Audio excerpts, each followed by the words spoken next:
오늘도 수요예배 나오신 여러분들에게 하나님의 크신 은혜가 함께 하시기를 축복합니다. 아멘. 오늘의 설교 제목은 하나님의 심판 기준입니다. 제가 올해 수요예배를 하면서 로마서를 다뤄보겠다라고 시작을 했는데 하다 보니까 이게 1장을 굉장히 세세하게 다루다 보니까 이제 2장이에요. 네, 이제 2장입니다. 그래서 1장을 한번 정리하고 좀 넘어가려고 하는데요. 기억을 다 못하시겠지만 1장의 내용들을 이랬습니다. 복음은 예수님이고 예수님이 누구신지를 또 나눴고요. 이 복음이 무슨 일을 하느냐, 사랑이고 또 우리는 복음의 비친 자다, 능력이다, 복음이 분명히 알려졌다, 이런 내용들을 1장에 많이 다뤘고요. 1장을 좀 세세하게 다뤘는데 2장부터는 이제 바울이라는 사람이 이 복음을 설득하기 위해서 굉장히 논리적 전개를 시작합니다. 그래서 오늘도 본문이 조금 이렇게 거의 길잖아요. 앞으로 좀 이렇게 나가게 될 텐데, 지금까지의 복음은 좀 밝은 면이었다면 오늘의 복음은 좀 어두운 면입니다. 그래서 오늘의 이제 제목에 심판이란 메시지가 들어가게 되는 거죠. 우리는 복음을 전할 때 보통 하나님을 어떤 하나님으로 전하죠? 사랑의 하나님, 당신을 하나님이 사랑하십니다. 왜냐하면 사람들이 누가 다른 얘기를 하면 좋아하겠어요, 그렇죠? 근데 교회를 다니다 보면 우리가 사랑의 하나님을 강조하다 보니까 반대편에 있는 하나님을 우리가 좀 잊어버릴 때가 있습니다. 사실 하나님은 사랑과 공의의 하나님이십니다. 사랑과 공의의 완벽한 균형을 이루시는 우리의 하나님이신데, 오늘 그 공의에 대한 부분들을 좀 다뤄보려고 합니다. 오늘 본문은 그러므로라는 단어로 시작하는데요. 때문에 1장의 마지막과 2장이 이어진다라고 볼 수 있겠죠. 1장의 마지막에는 온갖 죄의 그 목록들이 쭉 나열됩니다. 그리고 나서 이렇게 마무리가 되는데요. 우리 한번 같이 읽어보겠습니다. 시작. 그들이 이같이 일을 행하는 자는 사형에 해당한다고 하나님께서 정하심을 알고도 자기들만 행할 뿐 아니라 또한 그런 일을 행하는 자들을 옳다 하느니라. 죄의 목록이 쭉 나온 다음에 이렇게 결론을 맺어요. 이런 일을 행하는 자들은 그 최후는 사형이다, 죽음이다 라고 하나님께서 정하셨다. 문제는 그걸 알면서도 죄에 빠져 있는 게 문제인 거죠. 하나님이 그걸 정했는데 그걸 아는데 그걸 행하고 있는 것뿐만 아니라 그렇게 행하는 사람들이 잘한다 라고 인정을 하는 거예요. 그러니까 이는 이제 어리석은 사람에 대한 이야기를 다루고 있는 건데, 죄를 짓고 있는데도 자기 자신이 죄를 짓고 있는 걸 돌아보지 않는 사람, 내가 지금 사망의 길로 지금 결정된 사망으로 가고 있는데 그거를 못 보고 있는 사람의 이야기를 합니다. 그러면서 그 사람들이 우리가 포함될 수 있다, 그 사람들 안에 우리가 포함될 수 있다라는 얘기를 하고 있는 거예요. 그래서 오늘 시작이 그러므로로 시작되는데요. 우리 1절 말씀 한 번 더 읽겠습니다.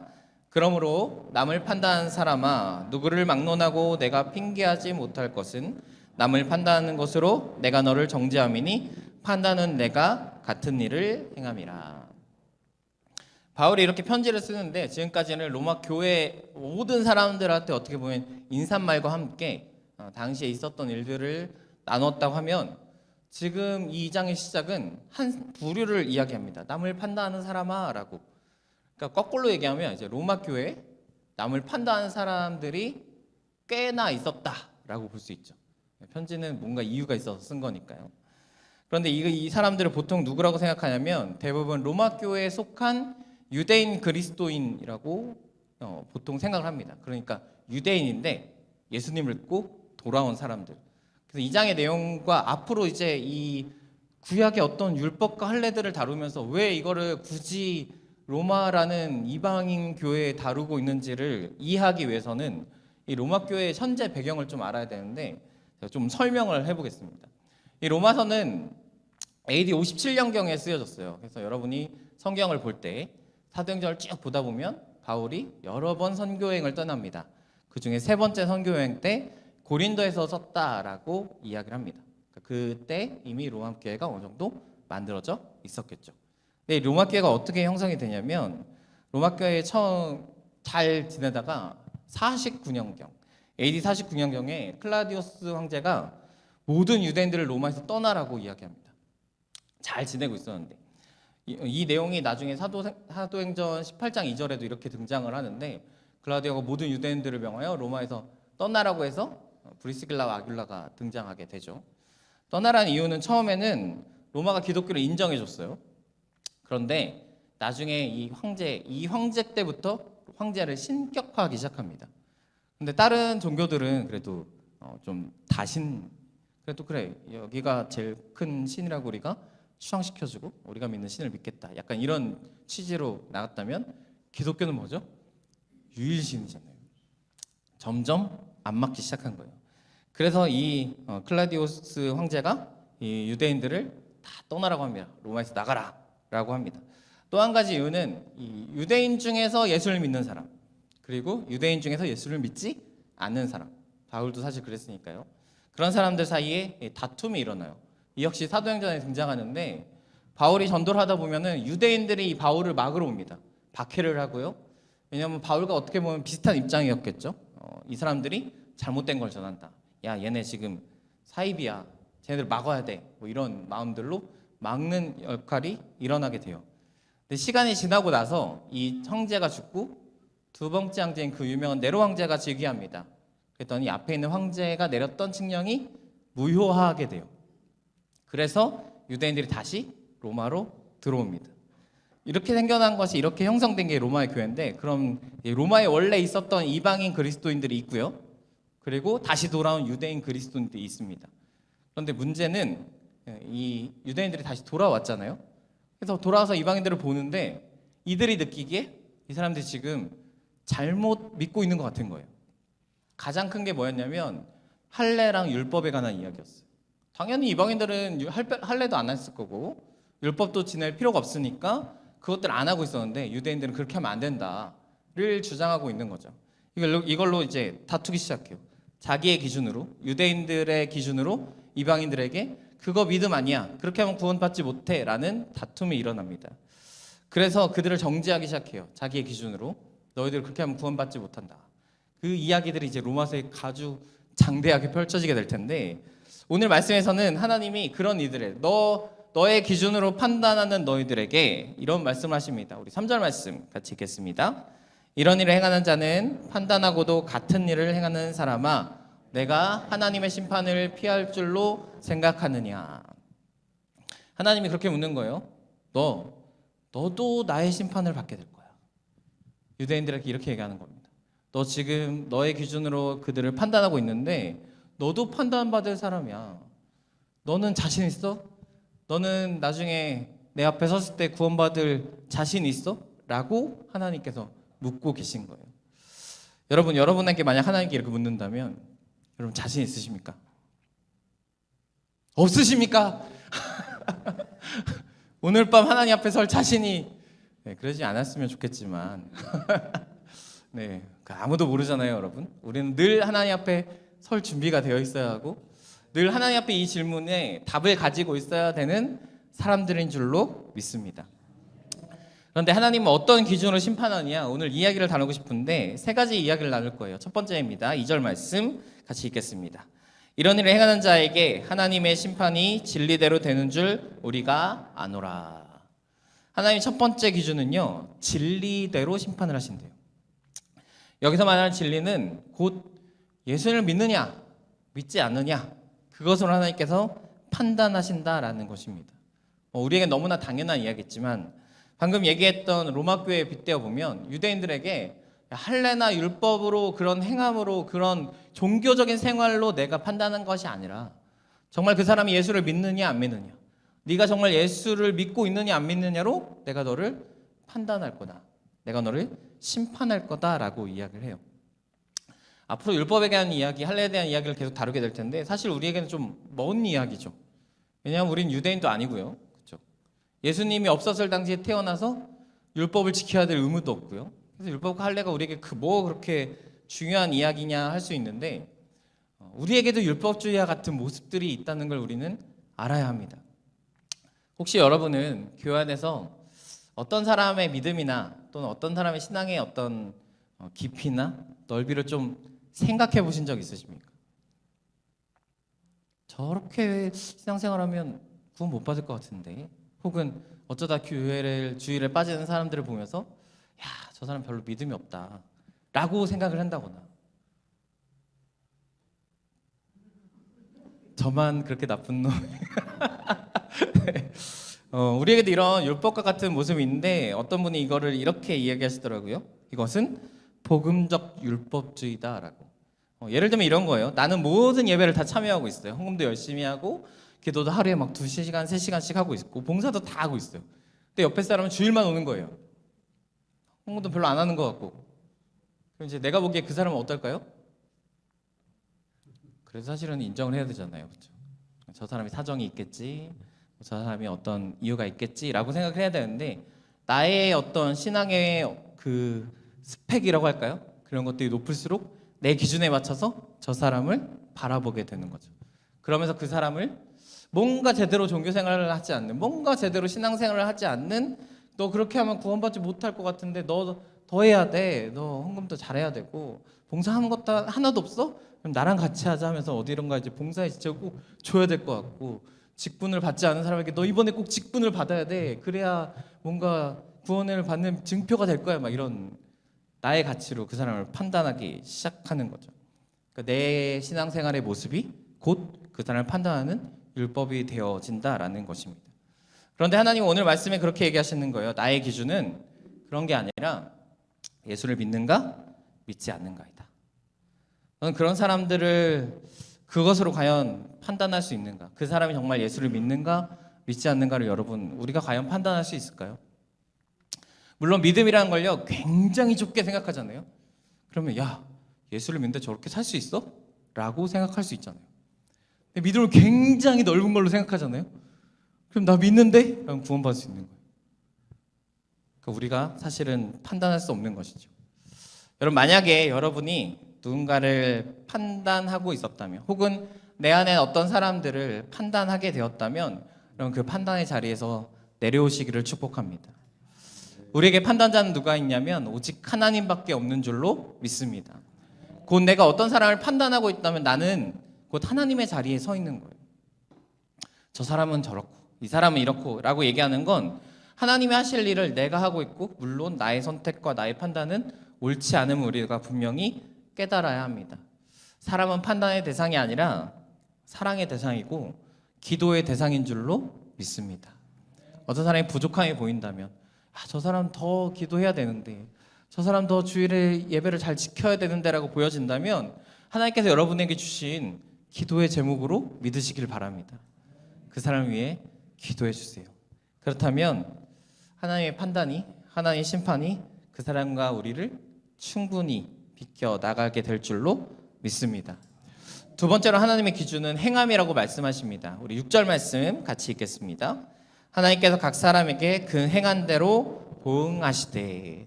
하나님의 행함을 보신다고 말씀합니다. 하나님의 방법은 콩콩팥팥이래요. 이 말 아세요? 요즘 다 줄이잖아요. 콩 심은 데 콩 나고 팥 심은 데 팥 나고. 하나님의 방법은 행한 대로 갚으신다고 이야기하십니다. 간단히 7절부터 10절까지 중간에 읽지 않았던 말씀들을 좀 설명해 드리면, 영원한 것을 구하면 영생으로 주시고요, 악을 행하는 자들에게는 하나님의 진노와 고난을 주시고, 선을 행하는 자에게는 하나님의 영광과 존귀와 평강을 주신다고 하나님이 말씀하고 있습니다. 영원한 것을 구하면 영원한 것으로, 악을 구하면 악한 것으로 하나님 갚으신다라고 이야기합니다. 문제는 이 행함은요 율법적인 행위가 아니에요. 하나님과의 관계에서 진정으로 하나님을 사랑하고 사랑을 위해 살아가는 외적인 표현입니다. 좀 더 직접적으로 설명해 본다면, 여러분, 교회를 다닌다고 다 구원을 받는다, 교회를 다닌다고 하나님 앞에 다 구원을 얻는다라고 말씀하시는 게 아니라, 하나님을 믿는 행위로서 예배에 나온 자들이 하나님을 예배하는 것이고 하나님 앞에 구원을 받는다라고 설명하고 있는 겁니다. 여러분, 그렇다면 구원 받으셨습니까? 안 받으셨습니까? 고민되십니까? 점점. 네, 사실 여러분, 말씀을 들으면서 고민해 보셔야 합니다. 전 사실 끊임없이 고민하거든요. 목사로 살아가지만 난 정말 구원받은 자인가? 나는 오늘 이 자리에, 혹은 내가 저 문을 열고 나아갔을 때 하나님을 만난다면 나는 자신 있는가? 여러분, 끊임없이 고민하셔야 합니다. 예수님도 이 행함의 열매에 대해서 이야기하시는데요. 마태복음 말씀 한번 같이 읽어보겠습니다. 이와 같이 좋은 나무마다 아름다운 열매를 맺고 못된 나무가 나쁜 열매를 맺나니 이러므로 그들의 열매를 그들을 알리라. 예수님께서 이렇게 얘기하시는 거예요. 열매로 그들을 안다. 이게 누구에게 하시는 말씀이냐면 교회를 향한, 믿는 사람들을 향한 이야기예요. 그들 가운데 누가 누구인지를 어떻게 아냐면 열매로 알 수 있다. 여러분, 나무에 맺힌 열매가 나무에게 생명력을 주진 않습니다. 예를 들면 사과나무가 열렸는데 그 사과가 다시 도로 영양분을 나무에 공급하진 않죠. 나무에 영양분을 공급하는 건 뿌리잖아요. 그 뿌리는 예수님입니다. 하지만 열매가 맺힌 것을 통해서 그 나무의 정체성을 발견할 수 있죠. 사과가 열리면 사과나무, 포도가 열리면 포도나무입니다. 우리가 예수님을 뿌리로 해서 정당한 행함을 살고 정당한 신앙생활을 한다면 우리에게 맺혀진 열매는 당연히 성령의 열매, 예수님의 열매, 하나님의 은혜의 열매가 되어져야 할 줄로 믿습니다. 그래서 예수님께서 그들의 열매로 그들을 알리라 하고 한 다음에 그 다음에 이렇게 말씀하세요. 21절 같이 읽겠습니다. 나더러 주여 주여 하는 자마다 천국에 들어갈 것이 아니요 다만 하늘에 계신 내 아버지의 뜻대로 행하는 자라야 들어가리라. 참으로 무서운 말씀 아닙니까? 하나님 앞에 그냥 행함으로, 그냥 행동으로, 그냥 보여지는 대로 사는 사람이 천국에 들어간 게 아니라 하나님의 뜻대로 행하는 자라야 우리가 구원을 받을 수 있다라고 이야기합니다. 다 같이 예수를 뿌리로 한 나무 같지만 하나님의 뜻대로 행함의 열매가 없으면 아니라고 이야기하는 거예요. 여러분, 요즘 세상은요 교회에 소속되기를 굉장히 싫어합니다. 그래서 사람은 오지만 등록하지 않거나, 등록은 했지만 순회 들어가지 않거나, 순회 들어갔지만 봉사하지 않거나, 어떻게든 이 안에 안 들어오려고 굉장히 노력해요. 어떤 한 교회에 이런 일이 있었어요. 사무총회를 하잖아요, 우리가 연말에. 사무총회 하려면 정회원들이 앉아 있어야 되잖아요. 보통 만 19세 이상 세례교인이 앉아 있죠. 대형 교회였는데요. 사무총회를 딱 시작하니까 거의 본당에 있던 반 정도 인원이 밖으로 나갔대요. 무슨 얘기냐면 반 정도가 등록을 안 하고 다니는 거예요. 놀랍지 않습니까?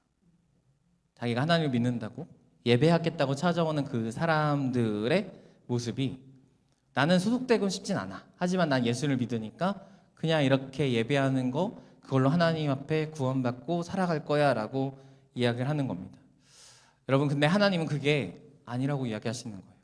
뜻대로 행하는 자, 이 안에 들어와서 하나님과 함께 살아가는 자가 하나님 앞에 구원을 받는다라고 이야기하십니다. 아마 여기 계신 대부분의 분들도 이 수요일을 쪼개서 예배에 나오셨고 아마 봉사 한 가닥씩 하실 것 같고 굉장히 바쁘게 살아가실 것 같은데, 우리가 그리스도인으로 살아가다 보면 가끔 이런 생각이 들죠. 토요일, 주일, 주말이잖아요. 내가 주말에도 이렇게 바쁘게 살아야 되나, 이런 생각이 가끔 들기도 합니다. 특히 이제 얼마 전에 이제 굉장히 긴 연휴가 있었잖아요, 여러분. 연휴에 다들 교회 오셨죠? 어디 가신 거 아니죠, 여러분? 저는 못 갔는데 당연히 목사는 못 가지 않겠습니까? 당연히 목사는 얽매인 삶을 살고 있고, 그런데 그런 생각이 들 때 저는 이렇게 생각합니다. 우리는 당연히 더 바쁘게 살아가야만 합니다. 우리는 세상에 있는 사람들보다 더 바쁘게 또 다른 삶을, 더 많은 삶을 살아가야 하고 그것이 주님의 뜻인 줄로 믿습니다. 오늘 마지막으로 불렀던 찬송가의 가사가 내 구주 예수를 더욱 사랑이라고 하잖아요. 제가 가장 좋아하는 찬송가의 가사인데요. 제가 목사의 삶을 살면서 바쁘게 살아가고 어떨 때는 이게 바쁘게 살다 보면은 저도 지칠 거 아니에요, 그렇죠? 그러면 안 돼요? 목사님 안 돼요. 지칠 수 없어요, 목사님. 뭐 이런데. 물론 저도 성령의 열매와 열심히 기도하면서 살아가지만 사람이잖아요. 예. 내가 이렇게 살아야 되나? 나 잠도 못 자고 막 이렇게 새벽 예배 막 뚜벅뚜벅 걸어가면서 막 해야 되나? 막 이런 생각이 들 때 이 찬송가를 떠올립니다. 왜냐하면요, 하나님을 내가 사랑합니다라고 고백하는 게 아니라 더욱 사랑한다는 건 뭐예요? 지금 내가 주님을 사랑하고 있어요. 그런데 더 사랑할 게 없는가? 내가 어떻게 하면 주님 더 사랑할 거 없을까? 라고 찾고 있는 어떤 그런 사람의 심정이 느껴지거든요. 여러분, 하나님 사랑하십니까? 근데 그 사랑에서 멈추지 마시고 더욱 사랑하실 수 있는 여러분들 되시기를 축복합니다. 여러분, 저의 마음이 그런데요, 여러분의 마음도 그랬으면 좋겠습니다. 하나님이 날 사랑하신 것만큼 내가 하나님을 사랑할 수는 없을까? 인간으로서 그게 부족한다면, 할 수만 있다면 그 사랑에 가장 가까이 도달해 볼 수는 없을까? 내가 정말 그 사랑을 아는 자라면, 내가 그 사랑으로 말미암아 내가 정말 구원받은 자라면, 여러분, 그 사랑에 도달하기를 도전해 볼 수 있는 여러분들이 되시기를 축복합니다. 지금 사랑에서 머무는 게 아니라 더욱 사랑하십시오. 하나님을 더욱 사랑하십시오. 하나님의 방법은 뭐라고요? 콩콩 팥팥이라고요. 내가 하나님을 더욱 사랑하면요, 하나님은요 더욱 사랑해 주실 줄로 믿습니다. 아멘. 우리 세 번째 기준 읽겠습니다. 16절 말씀 함께 읽겠습니다. 곧 나의 복음에 이른 바와 같이 하나님이 예수 그리스도로 말미암아 사람들의 은밀한 것을 심판하시는 그날이라. 하나님 심판 기준이 첫 번째는 진리였고요, 두 번째는 행함, 세 번째는 은밀한 것을 심판하신다라고 이야기합니다. 앞에 있는 이야기를 조금 요약해드리면, 율법을 알고 지켜야 하는 유대인들에게는 그들이 율법으로 말미암아 심판을 받는다라고 이야기합니다. 왜냐하면 율법이 하나님께서 그들에게 주신 기준선이 되기 때문이에요. 근데 문제는 이방인이죠. 이방인들은 율법이 없잖아요. 그럼 그들을 뭘로 그들이 하나님의 기준을 알고 하나님의 심판을 피하고 또는 깨달을 수 있느냐라는 이야기에 대해서 이 앞서 이런 말씀을 합니다. 15절 말씀도 함께 읽겠습니다. 이런 일들은 그 양심이 증거가 되어 그 생각들이 서로 혹은 고발하며 혹은 변명하여 그 마음에 새긴 율법의 행위를 나타내리라. 양심이 증거가 된다고. 하나님이 그 은밀한 것을 보신다라고 이야기합니다. 여러분, 그럼 양심을 누가 아나요? 내가 죄를 짓고 있다라는 걸 누가 알 수 있을까요? 아무도 모르죠. 제가 무슨 죄를 짓는지 여러분 보이세요? 보이나? 안 보이잖아요. 다만이 알고 있는 거예요. 그런데 하나님도 알고 계신다라는 겁니다. 내가 죄를 짓는 현장에, 남들이 알지 못하게 내가 죄를 짓고 있는 그 순간에, 그리고 그걸 감고 있는 내 마음 가운데 하나님이 알려주신다라고 이야기합니다. 엇나가고 있는 인생을 잘못된 길에 들었다는 것을 유대인들이 율법으로 깨닫힌다면, 이방인들 곧 우리는 하나님께서 우리에게 우리 마음에 너 잘못 가고 있어, 그거 하면 안 돼 라고 이야기하고 있다라는 것입니다. 하나님은 우리의 양심을 찌르십니다. 깨닫게 하세요. 돌아오라고. 근데 특히 우리가 찔림을 당하는 순간이 언제냐면 바로 이 순간, 말씀을 들을 때인 줄로 믿습니다. 우리 히브리서 4장 12절 말씀 같이 읽겠습니다. 하나님의 말씀은 살아있고 활력이 있어 좌우의 날선 언검보다도 예리하여 혼과 영과 및 골과 골수를 찔러 쪼개기까지 하며 또 마음의 생각과 뜻을 판단하나니. 하나님께서 말씀이 어떤 거냐고 말씀하실 때 그 말씀은 살아있고 활력이 있어 좌우의 날선 어떤 검보다도 예리하대요. 우리를 찔러서 쪼개기까지 하신대요. 그것으로 마음의 생각과 뜻을 판단하신다고 합니다. 여러분, 어떤 말씀을 들을 때 저거 나들으라고 하시는 건가? 라고 기분 나쁘게 듣는 게 아니라 내 말씀이구나. 오늘 하나님의 말씀이 나를 찔러주시는구나. 나 여기 깊숙한 곳이 아프구나 했을 때 여러분 기뻐하시기를 바랍니다. 하나님이 여러분을 찌르고 계신다는 것을 믿고 기뻐하시길 바랍니다. 여러분, 외과 의사들이 세상에서 가장 날카로운 칼을 듭니다. 굉장히 작은데요, 굉장히 날카로운 메스를 들죠. 살을 째고요, 찌릅니다. 왜요? 죽이려고요? 살리려고 그 칼을 듭니다. 살으라고 그 수술대 위에 우리를 누우라고 이야기합니다.